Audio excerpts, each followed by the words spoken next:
ሰላም እንዴናችሁ ውድ የዚህ ቻናል ተከታታዮች በርካታ ስፖርታዊ መረጃዎችን ወደ እናንተ ይዘን መተናል። ለቻናሉ አዲስ የሆናችሁ ቻናሉን ሰብስክራይብ እንዲሁም ቪዲዮን ላይክ ማድረጋችሁን ፈጽሞ እንዳዘነጉ። በዛሬው ዕለት እንግዲህ በርካታ ርዕሰ ጉዳዮችን እንመለከታለን። ኤደርሰን እንግዲህ ለአትላንታ ይፋዊ ኮንትራቱን ተፈራርመዋል። የ5 ዓመት ኮንትራት መፈራረም ችሏል። በዛሬው ዕለት ዩናይትድ እንግዲህ ጨዋታ እንዳለው የሚታወቅ ጉዳይ ነው። ከዛ ባሻገር የጄጄ ገብርኤልን ሁኔታ በተመለከተ አዳዲስ መረጃዎች ወጥተዋል። እስከ ፕሮግራማችን መጠናቂያ ድረስ አብራችሁን ቆዩ።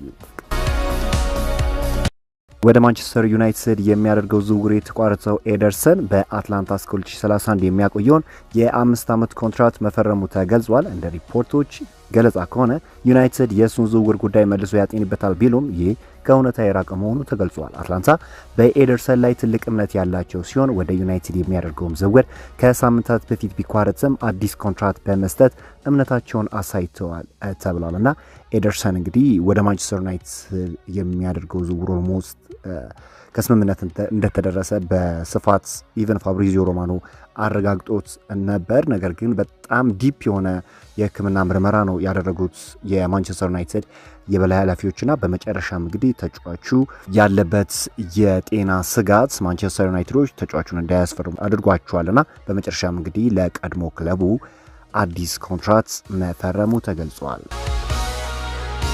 ፖርቹጋላዊው የማንቸስተር ዩናይትድ የመስመር ተከላካይ ዲያጎ ዳሎ ስለ ኮቢ ሜኖ በሩበን አሞሪም ስር ብዙም ስላልተፈተነበት ሁኔታ እንዲህ ሲል ተናግሯል። እውነቱን ለመናገር ይህ ለእሱ ጠቃሚ ነበር ብዬ አስባለሁ። እንዲህ ማለት ከባድ ሊሆን ይችላል፣ ምክንያቱም እሱ ድንቅ ተጫዋች ነው ብሏል። ይህ ሁኔታ የበለጠ ጠንካራ አድርጎታል። እንደ ቡድን እንደዚህ አይነት አስቸጋሪ ጊዜዎችን ማሳለፍ አለብን፣ ምክንያቱም ጥሩ ጊዜ ሲመጣ የበለጠ እናደንቀውና ዋጋውንም እንድንረዳው የሚያደርጉ እነዚህ አስቸጋሪ ወቅቶች ናቸው ሲል ነው የተናገረውና ኮቢ ሜኖ በአሰልጣኝ ማይክል ካሪ ጊዜ በጣም በሚገባ ብቃቱን እያሳየ ይገኛልና ከዛ በፊትም እንግዲህ በኤሪክ ቴና ጊዜ ምን ያህል አቅም እንዳለው ምን ያህል ፖቴንሻል እንዳለው በተለይም እንግዲህ የጨዋታዎችን ቴምፖ ኮንትሮል የሚያደርግበት መንገድና እንዲሁ ደግሞ በጣም ከዚህ በፊት የሚደነቅበት ነገር ምንድነው የድሪብሊንግ ስኬቱ ከአንድ የመሃል ተጫዋች በተለይ እንግዲህ እርጋታ በጣም ወሳኝ ነገር ነውና በተለይ ከጎኑ የሚሰለፍ ትክክለኛ የ6 ቁጥር ተጫዋች የሚኖር ከሆነ ተጫዋቹ ወደፊት እየሄደ የፊት መስመሩን የሚያግዝበት መንገድ እጅግ አስደናቂ እንደሆነ እናውቃለን። ሌላኛው መረጃ እንግዲህ ላጋራችሁ እውቁ የዘ ጋርዲያን እና ኒውዮርክ ታይምስ ጋዜጠኛ ሮሜን ሞሊና የቪኒሺየስ ብቸኛ አማራጭ ማን ዩናይትድ ነው ሲል ተናግሯል። ሪያል ማድሪድ ሁሉን አራዝም አሊያም በዚህ ክረምት እንሸጣለን ሲሉ እንዳሳሰቡት ተዘግቧልና ቪኒሺየስ ጁኒየር አሁን በሪያል ማድሪድ ቤት ፈጽሞ ደስተኛ አይደለም። በእርግጥ ማንቸስተር ዩናይትዶች ለቪኒሺየስ ጁኒየር ላለ ተጫዋች እንግዲህ ከፍተኛ የሆነ የዝውውር ዋጋ ያቀርባሉ ተብሎ አይጠበቅም። ነገር ግን በሪያል ማድሪድ ቤት መረበሽ እንዳለ ይታወቃል። ቪኒሺየስ ጁኒየርም በማድሪድ ቤት ደስተኛ አይደለም። ያልተጠበቀ ነገር ሊፈጠር ይችላል።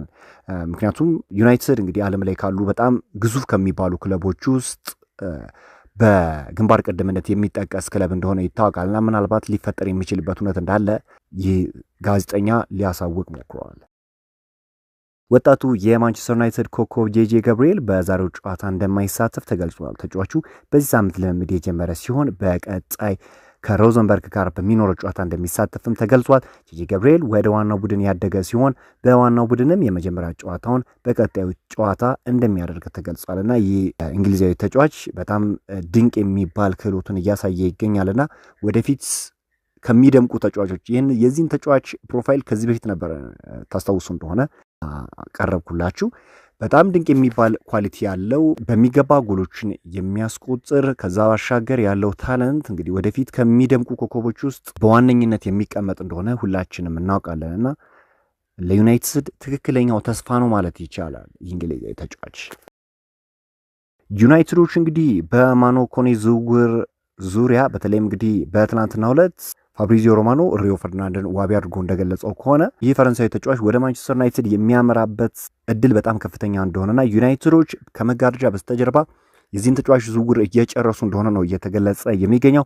ምናልባት ቀጣዩ ፈራሚ ማኖ ኮኔ የመሆን እድሉ እጅግ ሰፊ እንደሆነ ታማኝ የሚባሉ የዜና አውታሮች እየገለጹት ይገኛሉና ከዚህ አንጻር ዩናይትዶች በማኖ ኮኔ ዙሪያ ገፍተው እየሄዱበት እንደሆነ ተጫዋቹን በሚያገኙበት ሁኔታም በርትተው እየሰሩ እንደሆነ ታማኝ የሚባሉ የዜና አውታሮች እየገለጹት ይገኛሉ። እናንተስ ምን ይሰማችኋል? ማኖ ኮኔ ወደ ማንቸስተር ዩናይትድ ቢመጣ ዩናይትዶች ይህንን ተጫዋች ለማግኘት ብርቱ ስራ እየሰሩ ይገኛሉ። ከዝውውር ሂሳቡ አንጻርም የተሻለው እሱ ነው ብለው ያምናሉና ከዛ አንጻር ማንቸስተር ዩናይትዶች ተጫዋቹን የግላቸው ለማድረግ እየሰሩበት ይገኛሉ። ከዛ ባሻገር የማንቸስተር ዩናይትድ ግብ ጠባቂ የሆነው ራዴክ ቪቴክ ከማንቸስተር ዩናይትድ በውሰቱ ሊለያይ ወይም ደግሞ በፐርማነንት ዲል የሚለያይበት እድል እንዳለው እየተገለጸ ይገኛል። ይህን ግብ ጠባቂ ለማስፈረም ሴልቲክ እና ሃል ሲቲ በዋነኝነት እየሰሩበት ይገኛሉና ዩናይትዶችም እንግዲህ አሁን እቅዳቸው እንዳልሆነ ይታወቃል። ይሄ ግብ ጠባቂና ሌሎች ግብ ጠባቂዎችን ለማስፈረም እየሰሩ ይገኛሉ። ግብ ጠባቂ እንዳስፈረሙ የአደባባይ ሀቅ ነውና ስለዚህ ይህ ግብ ጠባቂ ከማንቸስተር ዩናይትድ ይለቃል ተብሎ ይጠበቃል። ሌላኛው መረጃችን እንግዲህ ማኑኤል ኡጋርቴ የጉልበት ቀዶ ጥገናውን በሚገባ አከናውኗል። ተጫዋቹ እንግዲህ አደገኛ የሆነ ጉዳት እንዳስተናገደ የሚታወቅ ጉዳይ ነውና በማንቸስተር ዩናይትድ የሕክምና አባላት እንግዲህ በቂ የሆነ የማገገሚያ ሂደቱን የሚከታተል ይሆናል። ተጫዋቹ እንግዲህ ለሽያጭ የሚቀርብበት እድል ነበር፣ ነገር ግን ባስተናገደው ጉዳት ምክንያት በማንቸስተር ዩናይትድ ቤት የሚቆይ ይሆናል። የቀድሞ የማንቸስተር ዩናይትድ ተጫዋች ነው ብራያን ሮብሰን ማንቸስተር ዩናይትዶች አሁን በአርሰናል የዝውውር ሊስት ውስጥ የሚገኘውን ብሩኖ ጉማሬሽን እንዲያስፈርሙት ምክረ ሀሳቡን ሰጥቷል።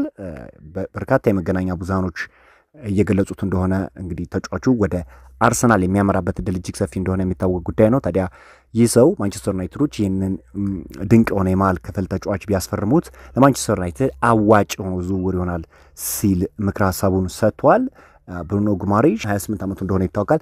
ነገር ግን እንደ ብሩኖ ጉማሬሽ አይነት ተጫዋች ናቸው ወይ የዩናይትድን ችግር የሚፈቱት? በተለይም እንግዲህ አሁን ካስፈረሟቸው ተጫዋቾች አንጻር እንደ ብሩኖ ጉማሬሽ አይነት ተጫዋች ነው ወይ አሁን ዩናይትድ ማስፈረም ያለበት የሚለው ነገር የእውነት አስማሚ ሀሳብ ነው የሚለው ጥያቄ ሊያስነሳ ይችላል። ምክንያቱም ብሩኖ ጉማሬሽ እንደሚታወቀው እንግዲህ ሞር ወደፊት አድቫንስ አድርጎ የፊት መስመር አጥቂዎችን የሚያግዝ አይነት የመሃል ክፍል ተጫዋች ነው እንጂ ተከላካዩ ሽፋን የሚሰጥ አይነት የመሃል ክፍል ተጫዋች አይደለምና ከዛ አንጻር እንግዲህ ዩናይትድ ትክክለኛ ለተከላካይ ሽፋን የሚሰጡ በእርግጥ በአቋሙ ላይ ባይሆንም እንደ ካርሎስ ባሌባ እንደ ፍሌክስ ሜቻ አይነት ተጫዋቾች እንደነ ማኖ ኮኔ አይነት ተጫዋቾች ናቸው እንጂ የሚያስፈልጉት እንደ ብሩኖ ጉማሬሽ አይነት ተጫዋች ማንቸስተር ዩናይትድ በዚህ ታይም ያስፈልጓል የሚለው ነገር ጥያቄ ሊያስነሳ ይችላል። ከዚህ አንጻር ዩናይትዶች ብሩኖ ጉማሬሽን ሳይሆን ሌሎች አማራጮችን ይመለከታሉ ተብሎ ይጠበቃል። በዛሬው ዕለት እንግዲህ ዩናይትድን የተመለከቱ ስፖርታዊ መረጃዎች እኚህን ይመስላሉ። በአዳዲስ ስፖርታዊ መረጃዎች እስክንገናኝ መልካሙ ተመኘው። አመሻሹንም አዳዲስ ስፖርታዊ መረጃዎች የሚወጡ ከሆነ ወደ እናንተ የምናደርስ ይሆናል።